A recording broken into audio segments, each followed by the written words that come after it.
Hey everybody, and welcome back to another 5-minute Bible study, this time through Acts chapter 25. If you want the notes that we're looking at here on the screen, you can download them for free on our website at 2BeLikeChrist.com, and there's a link in the description. Also, if you want a timeline of the book of Acts for the whole book, you can download one of those on the website as well under the printables page. So now, chapter 25. When did the events of Acts chapter 25 happen? Well, this would have been approximately 59 AD. In terms of our characters, well, we've got Paul. He's been traveling around the Mediterranean region, planting churches and strengthening Christians and teaching the gospel and causing trouble for people who hate Jesus. Then we have Porcius Festus. We've already been introduced to him in the last chapter. He's the 5th Roman procurator, or the governor of Judea, and he replaced Felix, who was the previous governor. Then Paul's Jewish enemies.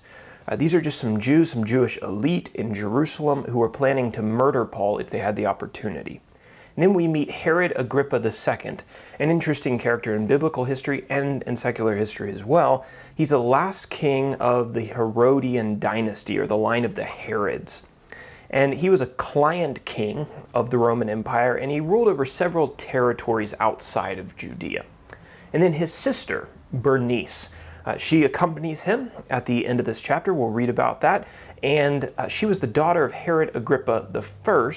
Herod Agrippa I was the Herod who the Lord killed because of his arrogance and pride in Acts chapter 12. Now let's take a look at our map. Where did the events of this chapter take place? Well, this is pretty easy. There's a little reference to the city of Jerusalem here. Festus spends some time there, but the majority of the chapter happens in Caesarea Maritima.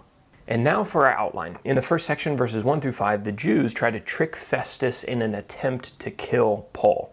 So while the new governor, Pontius Festus, was visiting Jerusalem, some of the prominent Jews came up to him and they asked him a favor. They asked him if he would bring Paul down to Jerusalem. They were planning to ambush Paul on the way and kill him, kind of something like what they had tried a few chapters ago.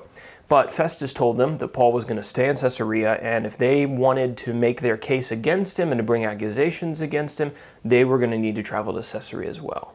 And then in our second section, Paul goes on trial before Festus the governor, verses 6 through 12.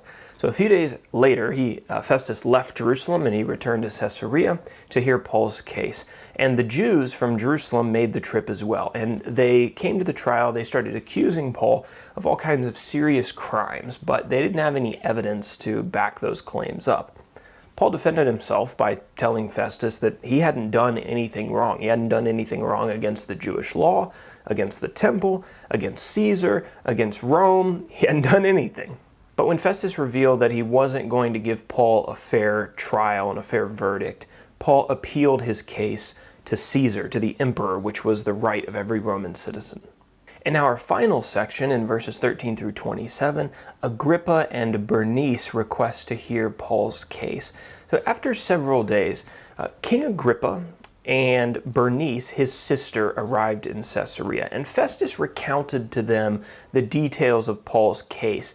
And he told Agrippa that he didn't have anything to write to Caesar in regards to why Paul was being sent to him. Agrippa was curious, and he asked to hear Paul's case for himself, and so a meeting was arranged for the next day. And so when great pomp and circumstance had happened, all of the significant people of the city gathered together with Agrippa and Bernice, and Paul was brought into the audience hall. And Festus announced the reason for their meeting, and it was to understand the charges against Paul so that he could write a letter to Caesar explaining Paul's appeal. And so that is chapter 25. We're going to hear more about what happens at this meeting and what's discussed in chapter 26. So watch out for that video coming probably tomorrow, Lord willing. And now let's talk about one application as we close. You've found out, I've found out that the world isn't always a fair place, unfortunately. Paul had been in prison for 2 years for doing nothing. He had been tried by 2 governors.